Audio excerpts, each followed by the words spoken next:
Hi friends, நான் தான் உங்கள் Ghostry. Welcome back to the episode.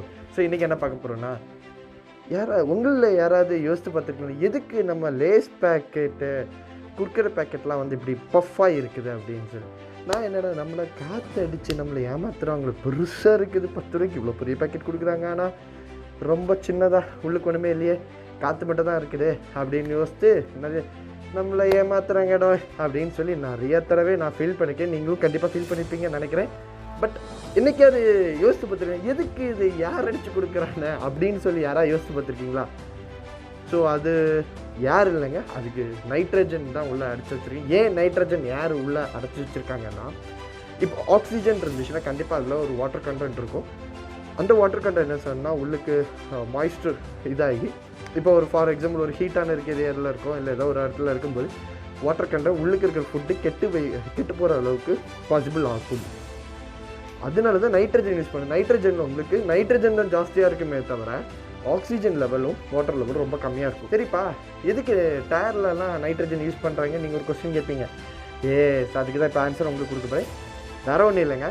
இப்போ ஒரு டயரில் வந்து ஆக்சிஜனுக்கு பதிலாக எதுக்கு நீங்கள் வந்து நைட்ரஜன் அடைக்கிறீங்கன்னா, அதாவது ஒரு நார்மல் ஏருக்கு பதிலாக எதுக்கு நீங்கள் நைட்ரஜன் அடைக்கிறீங்க, நைட்ரஜன்லேயும் ஆக்சிஜன் லெவல் கம்மியாக இருக்கும்.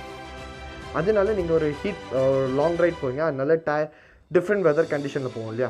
ஸோ இப்போ ஒரு ஆக்சிஜன் என்ன செய்யும், நார்மல் ஏர் என்ன ஆகும், ஹீட் ஆச்சுன்னா ஏர் எக்ஸ்பேண்ட் ஆகும் இல்லையா. அது ஏன் அப்படின்னு உள்ளுக்குள்ளே வாட்டர் மாலிகூல்ஸ் அதெல்லாம் எவாப்ரேட் சம் கெமிக்கல் ரியாக்ஷன் எல்லாம் ஆகி ஏர் எக்ஸ்பேண்ட் ஆகும். அதனால வந்து உங்களுக்கு டயர் பஸ்ட் ஆகிறதுக்கு வாய்ப்புகள் இருக்கும். இன்னொரு விஷயம் பார்த்தீங்கன்னா, ஏர் லீக் ஆகிறதுக்குள்ள பாசிபிலிட்டிஸ் ஜாஸ்தி. அண்ட் இன்னொரு இது பார்த்தீங்கன்னா, உள்ளுக்கு இப்போ ஒரு ரேடியல் டயர் யூஸ் பண்ணுறீங்க, அதுக்குள்ளே கம்பியெல்லாம் இருக்கும்ல, அந்த கம்பியெல்லாம் ரஸ்ட் இது பண்ணுறதுக்கும் அந்த டயரோட லைஃப்பை கம்மி பண்ணுறதுக்கு பாசிபிலிட்டிஸ் நிறையாவே இருக்குது. இது நைட்ரஜன் யூஸ் பண்ணிங்க, நைட்ரஜன் இதில் ஆக்சிஜன் லெவல் கம்மியாக இருக்கும். அண்ட் அது மட்டும் இல்லாமல் இப்போது ஆக்சிஜன் லெவல் கம்மியாகிறது மட்டும் இல்லாமல் நிறைய நாள் அந்த டயர் லைஃப் வந்து எக்ஸ்டெண்ட் பண்ணி கொடுக்கும். டயரில் சீக்கிரமாக காற்றிறங்காது. முக்கியமான விஷயம், நம்ம எல்லாருக்கும் ரொம்ப முக்கியமான விஷயம், டயரில் டப்புன்னு காற்றிறங்காது. ஸோ இதனால் வந்து நைட்ரஜன் யூஸ் பண்ணுறது ரொம்பவே அட்வைசபிள். ப்ளஸ் மெயின் விஷயம் பார்த்திங்கன்னா, ரேடியல் டயர்ஸ் யார் யூஸ் பண்ணாலும் அந்த ரேடியல் டயர்ஸில் அந்த இதில் இருக்கிற கம்பியெல்லாம் கரோஷன் ஆகிறதுக்கு பாசிபிலிட்டிஸ் ரொம்ப ரொம்ப ரொம்ப கம்மி, வாய்ப்புகள் இல்லை. அதனால தான் நைட்ரஜன் யூஸ் பண்ண சொல்கிறேன். ஸோ இந்த டிப்ஸ் உங்களுக்கு பிடிச்சிருந்தானே தயவுசெய்து ஹிட் உங்களோட இன்ஸ்டாகிராம் ஸ்டோரிஸ்லாம் போஸ்ட் போட்டு சப்போர்ட் பண்ணுங்கள்.